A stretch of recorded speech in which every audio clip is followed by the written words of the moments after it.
I live, as probably every person in this room knows, I live right down the street. And so Sparky, wants to come. And he doesn't get to come unless it is a very dog-friendly author and I am on stage and all of the criteria has been met today. So we're very, very excited that you're here. And Barbara and I did a lunch event today, and it went really well. And I feel like we kind of opened the play in Connecticut, and now we're bringing it to Broadway. And I got the sense of what people were really interested in hearing about. So we talked about different things that we were going to go over today. And hey, Barbara, how are you? I'm so fine. We're clearly warmed up, so. That's right. And dogged up, too. Yeah, and where are you going to be tomorrow? Tomorrow, I get to go home. Yeah. I've been on the road for 3 weeks, and I'm ready to see my own personal dog and family. So, yes, I'll be on my farm in southwestern Virginia by sundown tomorrow. It's a beautiful, beautiful thing. So I know from personal experience that when you go on a book tour, you are never really touring exactly for the new book, because what people always want to talk about are the old books, because most of you haven't read the new book yet. So we're going to do a little bit of old book talk, and then we're going to do a little bit of new book talk. But one of the things that really comes up whenever anybody talks about Barbara Kingsolver is the wonder that is your book, Animal, Vegetable, Miracle.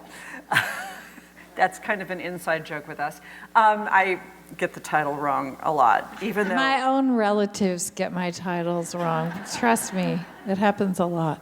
They get all the titles wrong. All the titles, of them yes, wrong. yes. Except I bet nobody ever gets the Poisonwood Bible wrong. Do they get that wrong? Well, no, it's sort of the opposite. When my daughter Lily was young, that's the only Bible she knew about. So when she would go to the hotel drawers and say, "Mama, somebody else wrote one." That's good. That's really good. So that title I nailed, at least in the family. So let's talk a little bit about Animal, Vegetable, Miracle. People have such a strong personal connection to that. And a lot of that has to do with the fact that it's nonfiction and that it's personal. But I'm just really interested in how that year affected your life, how it affected your family, and how it is still 10 years? Is 10 years later? It's 10 years later. Playing out in your life. Well, thank you for asking. It was a complete surprise to us that book, Animal, Vegetable, Miracle, which, see how that rolls off my tongue? I usually get my titles right. That's one of my goals in life. So when we lived for 20 years. I lived for 20 years and then sort of acquired a family, children and such, in Tucson, Arizona. But the plan always was to move back to Southern Appalachia, which is my home culture, to a farm that was my husband's farm. And when we made that move, we had been paying attention and thinking a lot about the problems with the sort of the industrial food pipeline and the unsustainability of the U.S. food system and the world food system, and especially in Tucson, which is like a space station. Everything that people consume there has to be brought in from elsewhere. I mean, it's a lovely space station, but it's, you get my point. So when we moved to the farm, we sort of said as a family, why don't we just try to grow as much of our own food as possible? And for everything else, just really pay attention to where it comes from. Get it from farmers markets or what have you. And then we thought, well, I guess I thought, as long as we're doing this, why not write a book about it? And then the family sort of agreed that would be a good plan. And we would write the book as a family. So then I went to my publisher thinking they're just kind of want another novel. I just figure that's always what they want.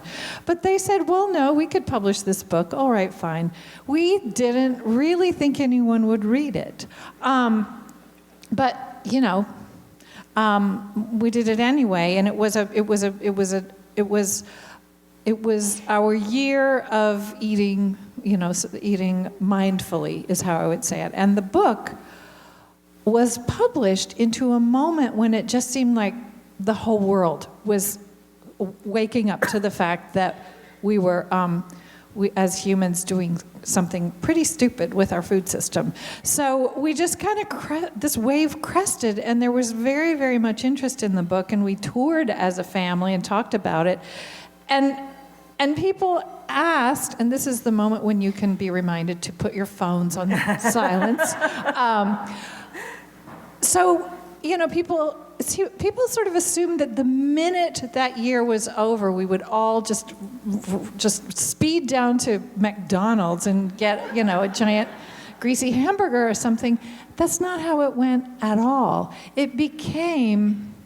It was, I guess, as much a spiritual as a material exercise in really paying attention to what we had, and starting a meal with what's in season, instead of thinking about what do we wish for that the world could perhaps bring to us at great cost. It's a shift in thinking that applies in so many ways, can apply in so many ways. It has to do with gratitude. It has to do with just attending to what you have instead of more than attending to what you don't have.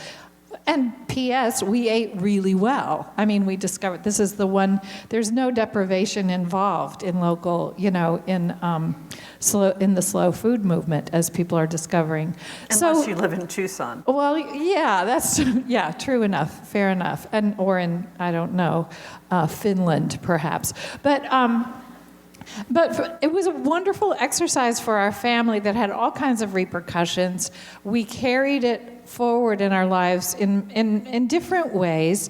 My husband moved in. He's a college professor. He teaches environmental science, but he also started a community development project in our little rural town, which involves it's a restaurant where local growers can sell their food, sell their produce to diners, and things like that just really embedded the project more, and our family more in the community have come out of it. And if you're ever in Southwestern, if you're ever going up I-81, check it out. It's called the Harvest Table. If you Google Barbara Kingsolver, to my shock, because I don't do it that often, but like the third or fourth thing that comes up is Barbara Kingsolver's restaurant. So people do often go in there thinking, I'm going to be in the kitchen. I'll just tell you in advance, I'm not. But I dine there. That's what I do. But it has been a great thing for our community. It's gotten a whole lot of young agrarians. We are surrounded now by these millennial farmers. Many of them have grown up there. Others have come from elsewhere, but there's a strong local and sustainable agriculture movement in our community. Both my daughters have grown up, and they are my younger daughter Lily, who was the chicken girl in that book, is now a graduate in environmental science. But long story short, well, it's too late for that, I guess, but sorry.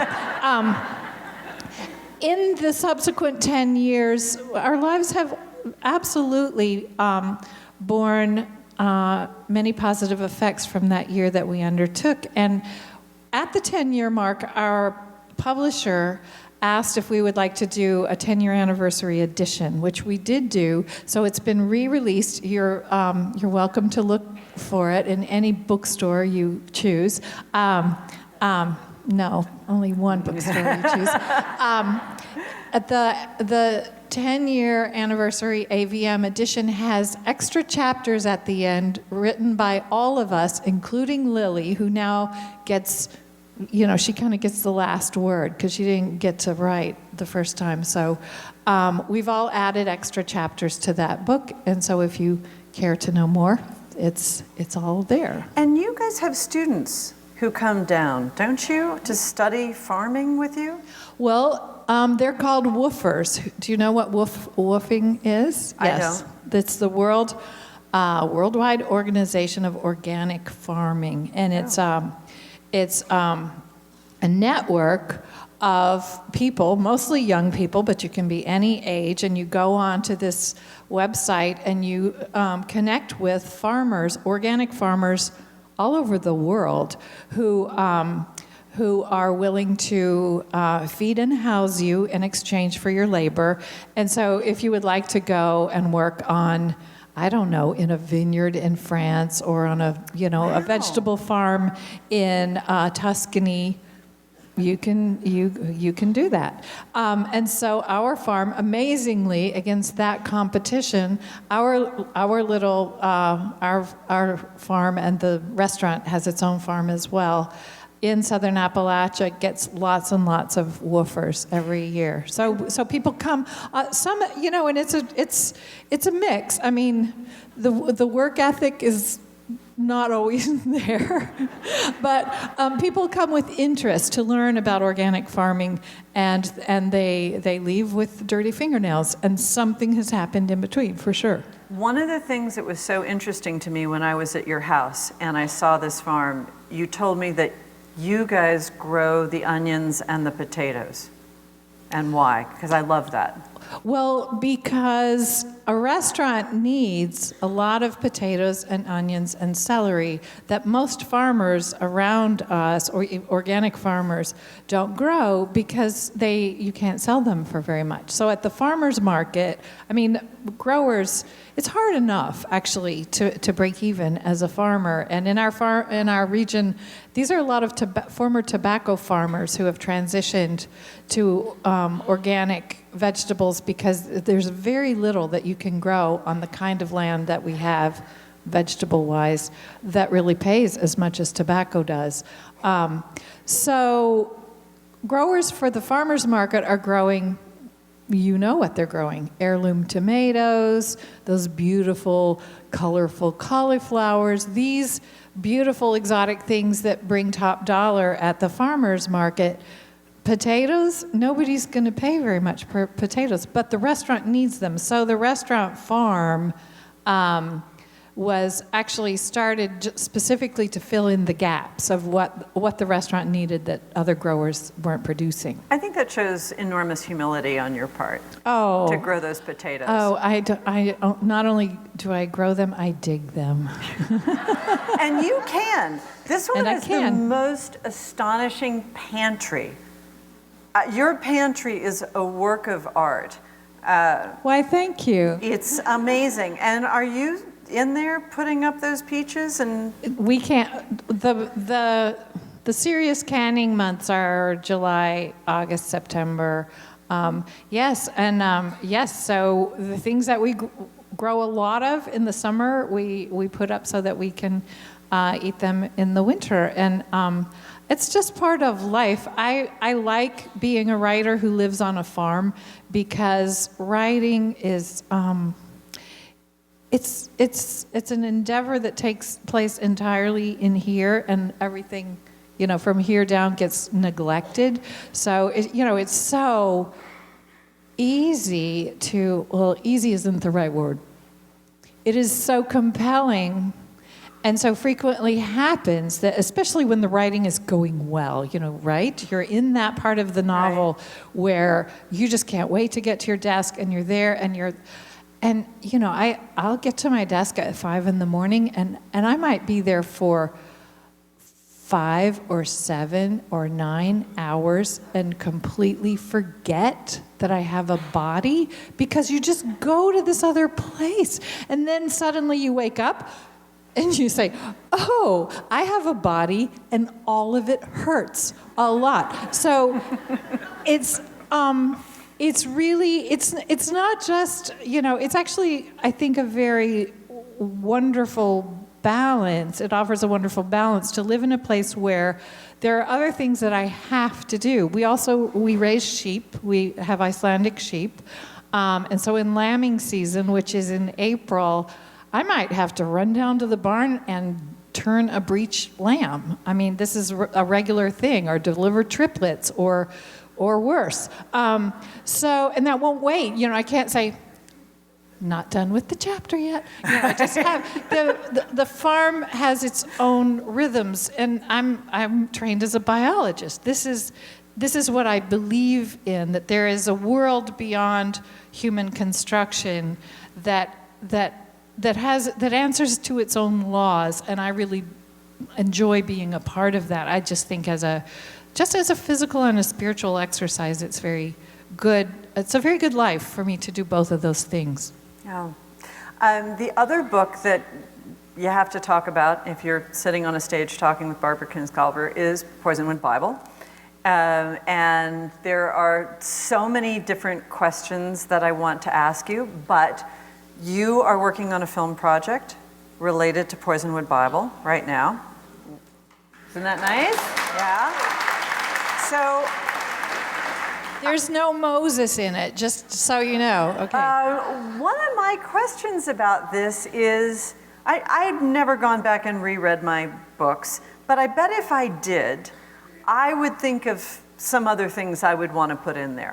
Or I've had the experience of going someplace and thinking, oh man, I wish I had known about this when I was writing this book. Is there that feeling working on a screenplay for a book that you wrote? How old is that book? 98. So. 98, okay, yeah. so 20 years. 20 years, yeah. And that you know things now, 20 years later, you didn't know then. Do you get to put them in? Well, yes, in a film, yes, in a screenplay, it has to be true to the book in spirit. Sure. But it can diverge variously. So if I discovered something really, if I happened to discover some big mistake, that would be an opportunity to correct it. But it's interesting what you say about going back and to our earlier work. Which is not something we ever do. No. After the book tour, at which time you're forced to read segments of your work, then so you not put tonight. You're not necessarily. Then you put it away and you never open it again, because why would you? So actually, the most interesting experience I had in that regard. Which was not the Poisonwood Bible, but I think it's worth bringing up because it goes to this question of our earlier work and maturing as writers and having to confront the writer we once were. When my first books came out in '88 and the early '90s, audiobooks were not a big deal. They had those abridged, very highly abridged versions, which I hated because they take 15% literally of your book, and that no. So I didn't want to do that. So my books were not in audio, but I record my own audiobooks, and that's kind of another question. But I love doing that. And so my publisher recently decided to get my early books back into the catalog, into the audible, or not, I didn't say that word, the audiobook. The Libro FM. Yeah, that's right. Yeah, exactly. Yeah. So they said, well, would you go into the studio and record Animal Dreams? Wow. And so I said, of course. This was in June. Well, I wrote that book when I guess I was, 33. So that was a while ago. That was 3 decades ago, exactly. So So I thought, well, this will be fun. And then, like, the weekend before I was going into the studio, I thought, well, I should probably read that book to reacquaint myself with, how to pronounce people's names and such. And the first chapter was I just kept saying, who wrote this? Who wrote this? And it's not that I thought it was terrible. It's not even that I thought it was bad. It just wasn't the book I would write now. Yeah. And I would say the way I would characterize the difference is that I kept wanting it to be more economical. I felt that it was, the writer I am now kind of holds her cards closer to her vest. I thought that it was emotional. It was a book a 33-year-old would write. And I had to make my peace with that. And I had to remind myself that many, many people have told me, even in very recent times, this is their favorite of my books. Sure. So it's an interesting exercise to think about the fact that there needs to be room in the world for all of the different writers that you have been, because there are so many readers and each one of them wants something different from you. Yes. And it's not even necessarily the 33-year-old readers, but there are people right now who want what Yes. that writer had to offer. You know what I'm saying? So, and this is what we were talking about at home in terms of fashion, and that fashion actually changes, and we don't feel like we are influenced as novelists by the fashion of the moment and how people are writing, but we are. We are. And I just went back and reread the Rabbit Angstrom novels of John Updike, which I don't think could be published today. And I think you're right. They are astonishing and essential, but so far out of fashion. And so I completely get what you're saying, especially about economy, because now that the world takes so many bites out of our time, you've got to get right down to it. Right down to it, Yeah. exactly. So the experience of going back into Poisonwood Bible has not been, it hasn't been quite such a journey in terms of being a different writer, but the experience of really trying to translate that novel into a form that has to be so very economical has been an adventure. It's a 600-page novel. A screenplay for a 2-hour feature film is 120 pages, but not really. Have you seen a screenplay? It's like mostly white space. So it is. It's just, the dialogue goes in a little column down the middle, and if you really counted it up, you might have 75 pages. So it's like, the trash compactor. How much can you squash into that minimal form? It doesn't work that way. It has to be a different kind of translation, and that's been the adventure. And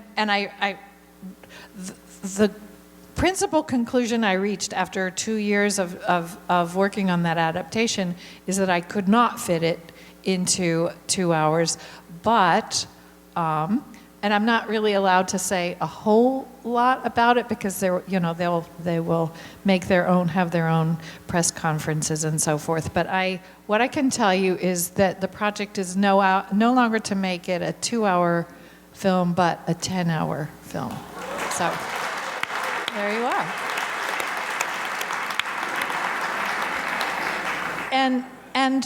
And so I think that what I'm learning, it's so thrilling to reach this age, to be at this point in my career, and to be learning something new about writing, right. as you have with writing children's books. Right. It's just a thrill to feel like you're still alive, you're still, even though it's all taking place in this little tiny part of your body, there's still room to grow in there. And so I love what I have learned as a screenwriter, and I made a promise to my editor because, the people who like you to write novels and like you to write books and like to bring those out in a regular schedule. HarperCollins is so not excited about your career as a screenwriter. We have the same publisher, and I hear this. When is she going to finish that screenplay? She needs to get back to what she should be doing. It's like The Other Woman.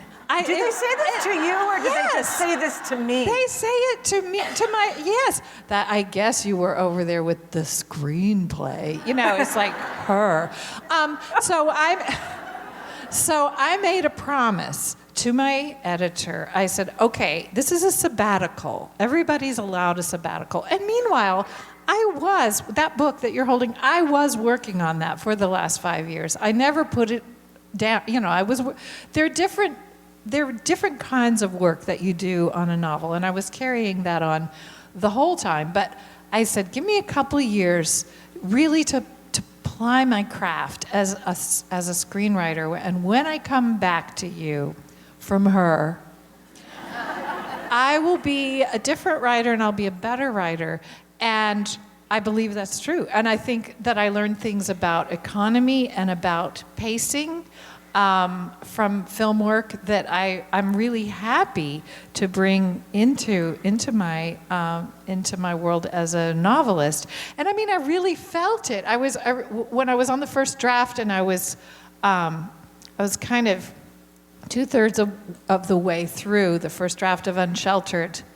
And I looked at the page count and I said, oh man, third act, got to get this cooking. Wow. Got to get this wrapped up. And I ended up actually leaving out a lot of things that I had planned because I just had a feeling for the pacing that I needed to have this 3-act arc.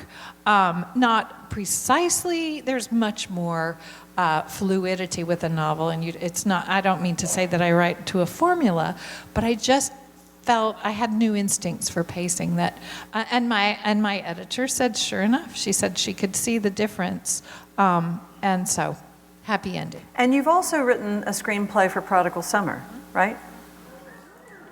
Yes. I'm just throwing you guys fish, yeah.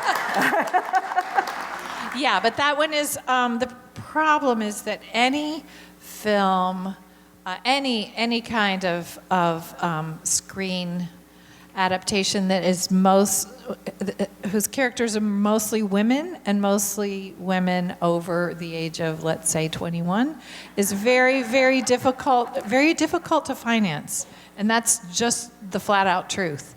I was talking to Jane Anderson the other day, who wrote the screenplay for The Wife.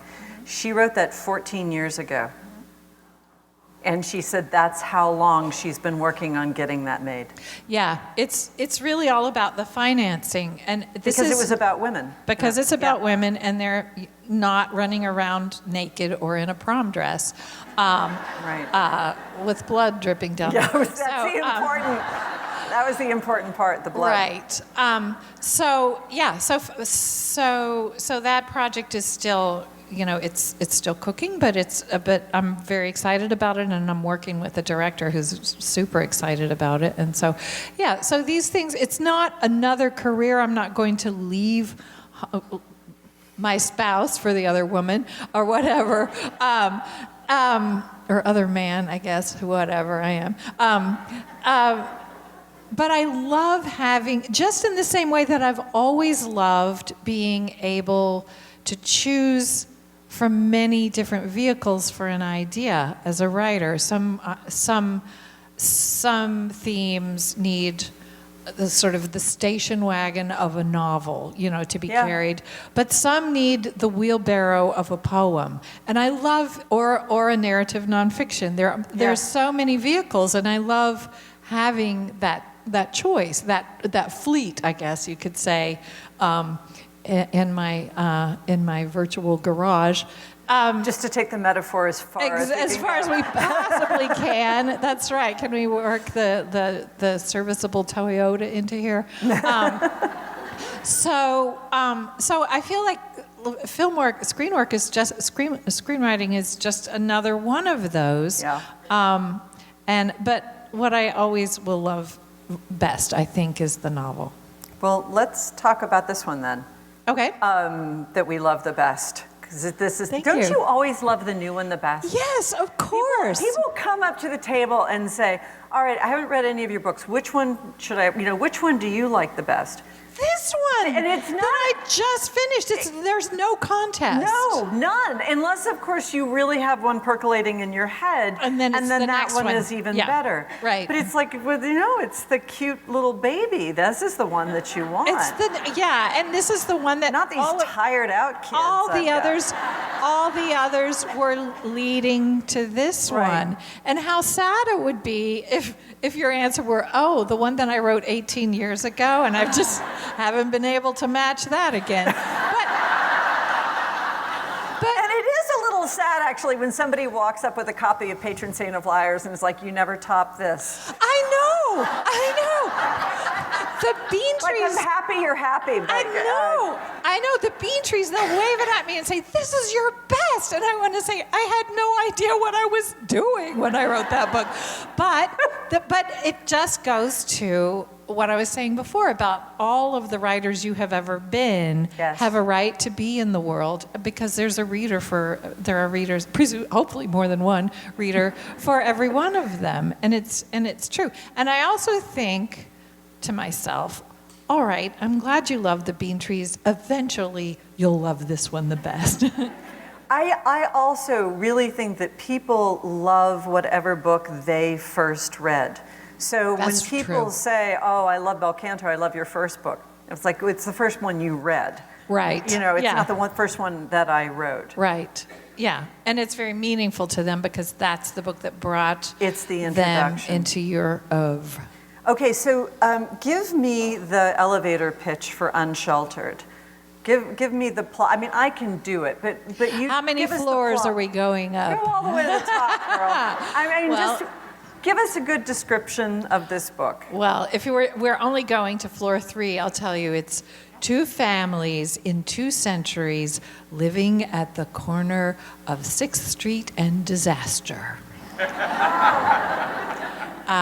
Do you want to go farther? I would like to. I mean, I can do it. If you don't do it, I can do it. But yeah. Okay. Well, I'll tell you, I always come into a novel with a burning question, something that's just really, really troubling me that I feel like I need to kind of grapple with for a few years. And it's not that I'm going to provide you with an answer. It's that I'm going to show you what a big and horribly difficult question this is. And wouldn't you like to think about it with me? So in this case, when I finished what was it called? Flight Behavior. It was. Thank you. And so in 2013, I was looking around for what would lead me into, what big question would lead me into the next novel. And my question was sort of like, WTF? Like, is this the end of the world as we know it? So many things so many different kinds of shelter that we had always counted on were failing us. Economic shelter, social sort of civility, leadership that promised to take care of everyone rather than just some. Even just basic things like that there will be a job at the end of the college degree, that there will be a pension at the end of your career, that you'll be able to get good health care, that the ice on the poles would stay frozen, that there would always be more fish in the sea.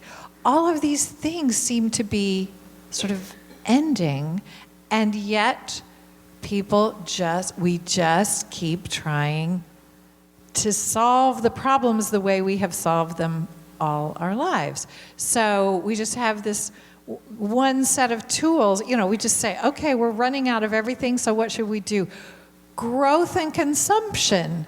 Just more growth and consumption, that should do it. It's sort of like we just have this limited set of tools, and so we just keep screwing and screwing and screwing and wondering why it doesn't work. So I thought that would be an interesting thing to write about, and this was 2013. So the question grew more urgent during the next 5 years. And so I thought early on that I would structure it in a way that kind of gave it broader scope, because I wanted to write about how do we deal with paradigm shift? How do people deal when it seems like the end of the world as we know it? So I thought that I would set up two sets of characters, one in the present. It kind of runs from the summer of 2015 to 2016. And I would have another set of characters living at an earlier time of great sort of failure of shelter, paradigm shift, when it seemed to be the end of the world as we knew it, which was right around 1870s, early 1870s.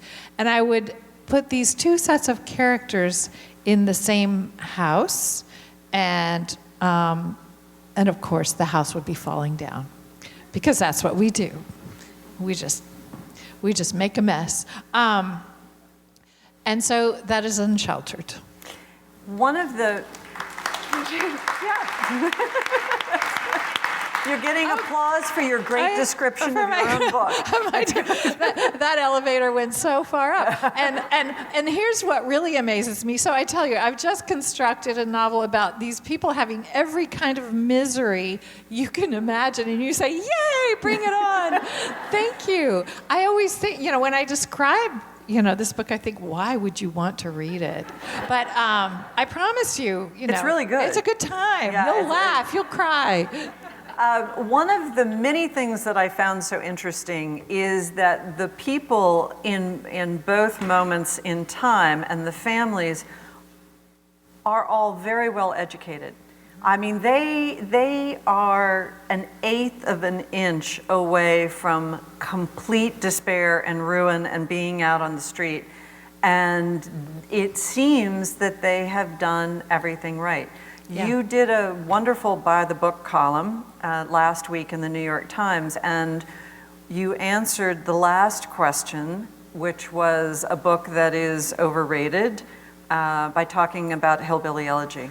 And I think that we are so wired to think about poverty and being unsheltered in all the ways you talked about as the providence of the poor and uneducated. And this book really says, this is a problem that's coming for all of us. Exactly. I've written a number of novels set in Appalachia, where I live, where there are a part of the country that is chronically poor, where that has been really just ruined sort of physically, geographically, again and again by extractive industries. So we have historically had poor schools and have had a lot of trouble with people getting educated. So yes, I've written a lot about that class of poor people. I decided, because this really does seem like the end of something that we have always expected would last forever, I decided to write about middle-class poor people. So this family, the contemporary family, is a woman who worked as a journalist all her life. She's arrived at her mid-50s. She was the editor of her magazine, and it folded. Her husband is an academic. He chased the tenure track. He got tenure, and then his college closed. Their two kids, went to school and have terrible college, just enormous college debts. And then, of course, the grumpy old father who is described as a Titanic of pre-existing conditions. He's just a mess, and they're all living in this one house. All of these problems are problems that I didn't have to make this up. Every family I know has one or more of these problems. Few people I know have all of these problems, but it's a novel. It's a novel, that's right. But I will tell you, it's so interesting that I've done, many, as you do, interviews about this book for months, because the magazine, interviews start early. So I can't tell you how many times I've picked up the phone and the interviewer introduces herself by saying, "Hi, I'm Willa, the protagonist who used to work for a magazine, whose magazine folded, and now she's trying to hustle as a freelancer. And so I say, well, great, I guess you're in my corner.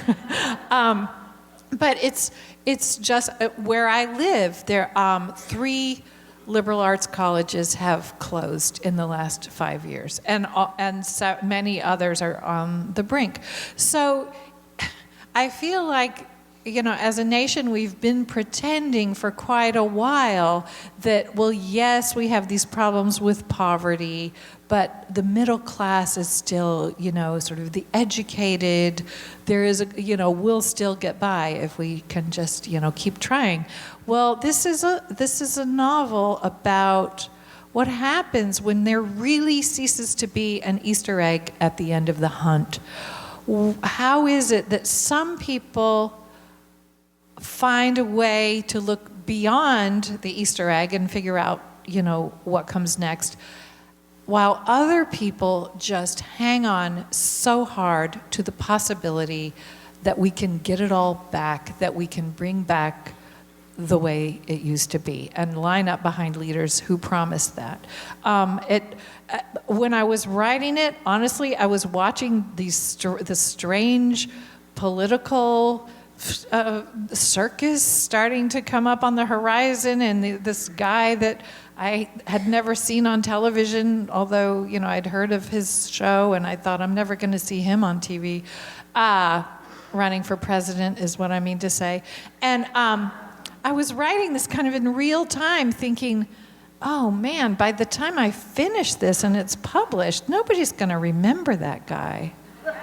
Yeah. Yeah, well, bad for the world, good for the novel. It just panned out the way it did. Well, not only that, but then in the past, your character is a school teacher who's struggling because his principal doesn't believe in Darwin.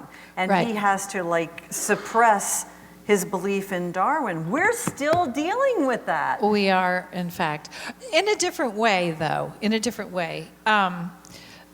But the earlier time I chose for sort of to contrast, the earlier end of the world I picked was the 1870s, because the country had just been split into 2 countries, had spent 5 years really very effectively killing each other.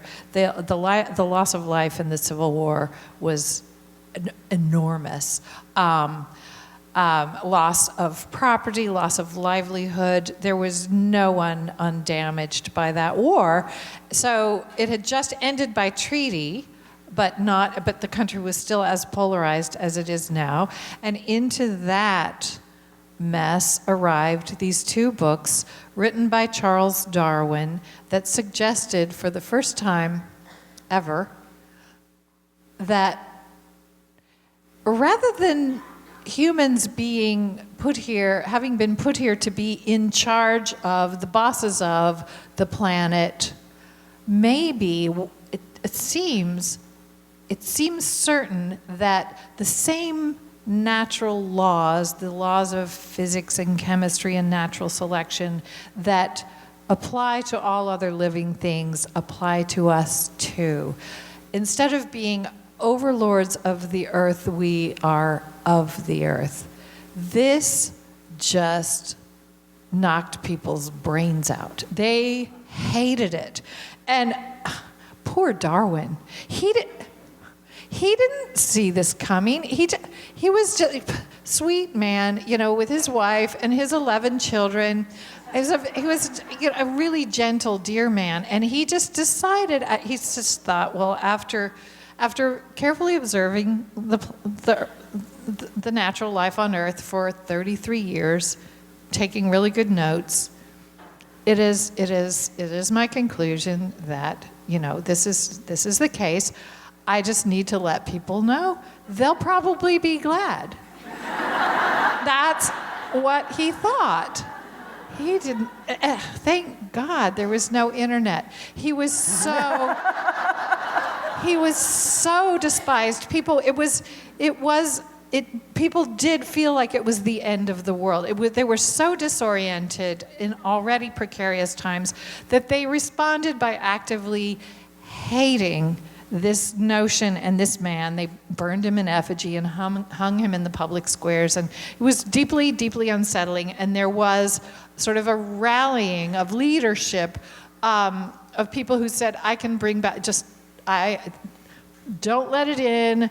I can bring back the old way of thinking. Just stick with me, and we can get back to where we were. So it seemed very similar. And so I had this plan for the novel, and then I went on a search I wanted to put some real historical characters in that part of the novel. Please tell us about that. Okay, I wanted to find a champion of Darwin who could be in mind, a real scientist who was a champion of Darwin, who could really bring some friction into this novel. Someone who had a dog in that fight, who was really involved in the debate. And I thought about putting Darwin in the novel, and then I just thought, poor guy, I'll just leave him alone. He's been through enough. And I wanted to set it in the U.S. So I started with Asa Gray, who was probably the best known champion of Darwin. He was a botanist at Harvard. I thought, I'll set this in Boston. I was reading a lot about Asa Gray and his colleagues, and I read and read and read about Asa Gray. It was just like one of those dates that looks good on paper, and it's just the chemistry was not. I tried so hard and just finally just swipe left. No, Asa didn't do it.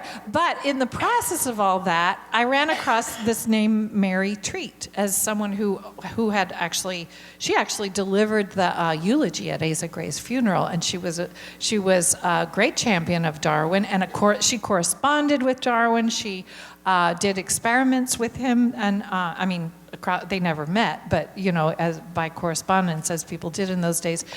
She was such an active, interesting scientist and naturalist, and wrote many books, both for scientific and for popular audiences, and nobody now knows anything about her. She's just disappeared.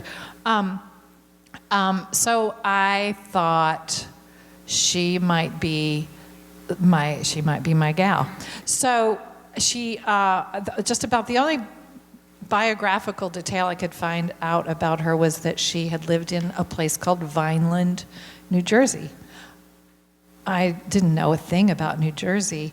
The Garden State, maybe, really? I don't know. I just didn't know I had no feeling for New Jersey, but I called up they had a historical society there, and I called and asked, do you have any archives related to Mary Treat? And it was an amazing phone call. This woman said, basically, I've been waiting my whole life for you to call. So I got on a plane and I went there, and sure enough, there was this wonderfully deep archive of Mary Treat's letters. Turns out, not only was she a very accomplished and interesting scientist, she had a fascinating life, including, she was self-taught, as of course you would have to be in that time. Women weren't allowed to go to college. She just had the moxie to, just correspond with all of these men and impress them with her work. She also had this wackadoo husband who ran off to New York in pursuit of this beautiful suffragette who believed in free love, and so Mary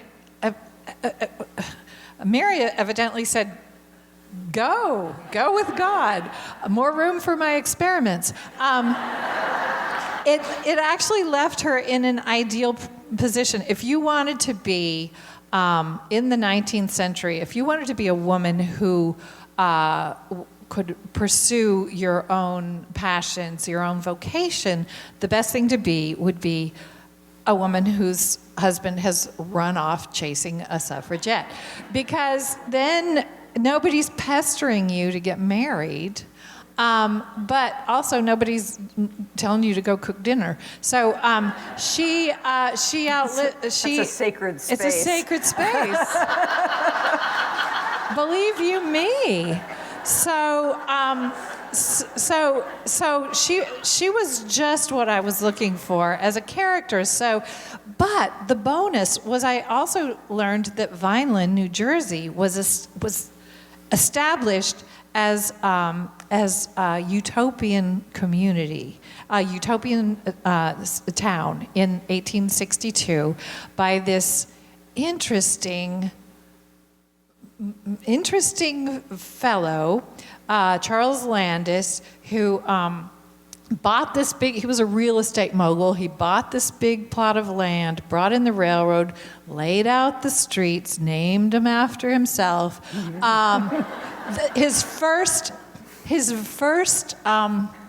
One of the first buildings he chartered in his utopian city was a historical society, so that from the very first issue of the newspaper, which he wrote and edited entirely by himself, it could be deposited in the Historical Society. And so he was the mayor, he was the postmaster, he had hotels. His leadership style was to, every law kind of helped his own businesses and his friends' businesses. He was quite an ego. He had this odd hair. Okay, are you ready for this? He really did shoot somebody on Main Street. You can't make this shit up. So that was it. So I had it. So then the challenge and the pleasure of this novel was telling these two families' stories in a way that weaves them together and makes them into one story. And boy, did you do it. Thank you. Did you ever put your finger in a Venus flytrap? That's not a spoiler. Yeah, but Mary Treat really did. She really did. She spent her whole day with her finger in a Venus flytrap. Yeah, to see if it will eat her. She really did that. She was that kind of a hairpin. She was one of those rare and beautiful people. I believe this from reading so much of her own writing and what other people wrote about her. She was one of those people who really doesn't care what other people think of her. And so she was just, I really enjoyed sort of setting her at the moral center of the 19th century story. And then the protagonist of that story, because of course I need people that I can invent myself who will carry out my plot. I need people who will just do whatever I tell them to do. And so that's her neighbor, Thatcher, who is the school teacher who has come to this utopian place to teach school and discovers they don't want new ideas in this place. So that's the conflict. And she looks at him like, well, yeah, but it's true. So what are you going to do? In closing, today when we were having lunch, one of the questions, and this is always one of the questions, what are you going to do next? And I didn't know this. I was very surprised. And so this is how we're going to end this. Barbara, what are you going to do next? What's your next book? My next book is a collection of poetry. This is very, very exciting. And, Thank you. And I said this earlier, but it bears repeating. It's so fantastic that you can be a spokesperson for poetry, because all of the people who read your novels and read your nonfiction will read your poetry. And I am sure that a lot of us really mean to read more poetry, and we don't. Or maybe you do, but I'm always struggling with that. And we need desperately to move poetry back into the mainstream, to have it be something that we feel comfortable with and good about. So you're putting that on me. I am. I really am. I think you're the one. I think Billy Collins has done a great job. He has. I think that he needs some help. He's getting older, and you need to be there for My them. thinking is that this is the book that I wouldn't have to sign first edition clubs and to go on book tour, but thank you. I love poetry is so important to me as a lover of words, as a writer. I read poetry.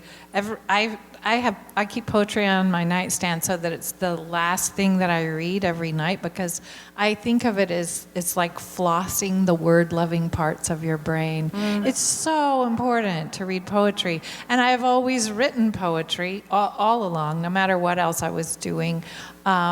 So I'm really excited to be publishing a collection.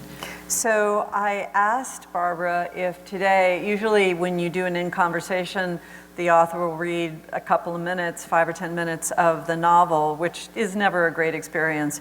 Well, it just is. I mean, I just say that as a novelist. It's not, you can't ever find the right little just tiny the bit. piece that tells you, the And elevator pitch is exactly, better. you don't want to read for an hour. So I asked Barbara if she would read us a couple poems and yeah, isn't that great? Well, since I wasn't expecting to be asked, they're on my iPad, so I don't have like. I once saw Junot Diaz read off his phone. I know he does that. Something. I don't. Well, but okay. All right. This is exciting. This is the beginning of the book tour of the future. Right. Well, thank you for your support of poetry, and may we all read more. So I'll just read you a few poems. These are, okay, I have different sections, and one of the sections of the book is how-to poems. I have quite a lot of how-to poems, but they're perhaps unexpected things like how to fly in 10,000 easy lessons, that kind of thing. So it's hard to know where to start. This one is how to shear a sheep. Walk to the barn before first light. Take off your clothes. Cast everything on the ground. Your nylon jacket, wool socks, and all. Throw away the cutting tools, the shears that bite like teeth at the skin. When hooves flail and your elbow comes up hard under a panting throat, no more of that. Sing to them instead. Stand naked in the morning with your entreaty. Ask them to come. Lay down their wool for love. That should work. It doesn't. Oh my God.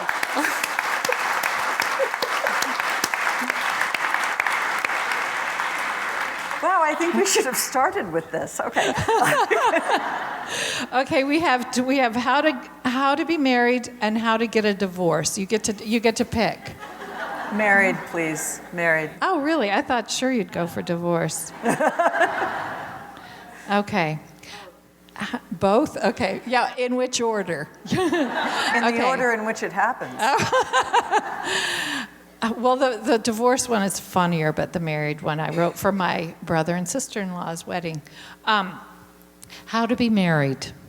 Think of rain, the gathering sheer fall on a quaking plain, like a kiss, the long slake. Here we stand in blissful drench. It only falls, no calling it back from here. Water moves in one direction only. River infinite, grinding belly on bedrock, paring the plain to a canyon, changing the shape of the world. Love is no granite boulder, praised for its size. It's the water that parts around it, moving mountains. Nothing new. This union is ancient, steady at the bottom as ocean, wave and shore that always move and can't come apart. Think of horizons, blue-gray and heavy-lidded. Don't rule out surprising possibilities. An ocean can rise up whole into firmament, given eternity. No going back from this day. Water flows downhill, and still we are here, brand new as naked children, standing in the cool, precipitous fall. Think of rain.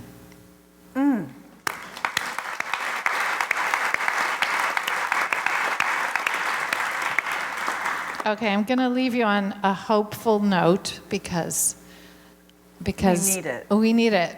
Yeah. Okay. This is odd. I've never read from my iPad. My messages from my family keep popping in. Okay, this is how to be hopeful. Look, you might as well know this thing is going to take endless repair. Rubber cement, rubber bands, tapioca, the square of the hypotenuse, 19th century novels, heartstrings, sunrise, any of these could be useful. Also feathers. The ignition is tricky. Sometimes you have to stand on an incline where things look possible, or a line you drew yourself, or the grocery line making faces at a toddler secretly over his mother's shoulder. You may have to pop the clutch and run past the evidence, past everyone who is praying for you. Definitely not directly to jail, but passing all previous records is okay, or passing strange, just not passing it up. Or park it and fly by the seat of your pants. With nothing in the bank, you will still want to take the express. Tiptoe past the dogs of the apocalypse, asleep in the shade of your future. Pay at the window. You can pass off hope like a bad check. You still have time, that's the thing, to make a deposit. Wow.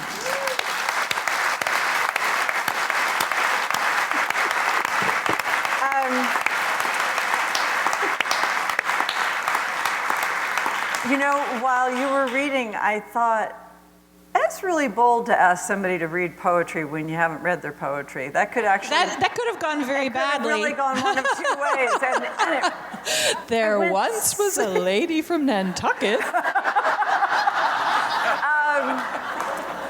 I say this both personally and on behalf of everyone who is here. I love you.